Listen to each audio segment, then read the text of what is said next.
Hello mga guro, kumusta po? Good news po dahil yung salary increase na nakasaad sa ating second tranche monthly salary schedule na inaasam ng karamihan, meron na pong budget circular mula sa DBM. At pagkatapos na maibigay ang budget circular, ano kaya ang mga kasunod na mga proseso para tuluyan ng maibigay ang salary increase nating mga civilian government personnel? Yan ang ating pag-uusapan sa episode natin ito.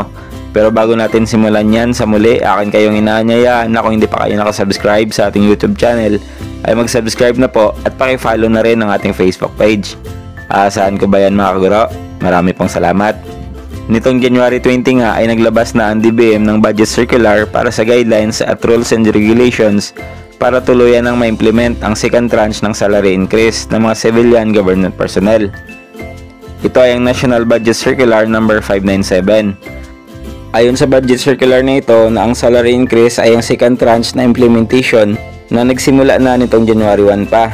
Pero marahil ang katanungan ng karamihan ay bakit hindi pa ito naisama sa sahod nitong January 15. Ito ay dahil na rin sa sinusunod nating mga proseso bago maibigay ng tuluyan ang ating salary increase. Para ma-release kasi ang salary increase ay kailangan muna nito ng implementing guideline na nakasaad sa National Budget Circular o NBC. At pagkatapos maibigay ang National Budget Circular, ay kailangan ulit maglabas ang DBM ng Notice of Cash Allocation o NCA para sa allocation ng funds.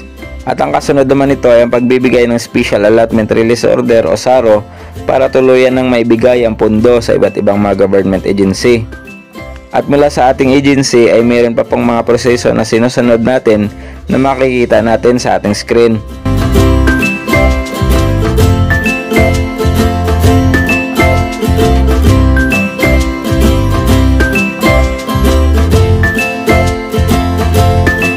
So ayan po yung mga proseso na kailangan natin para maibigay ng tuluyan ang ating salary increase.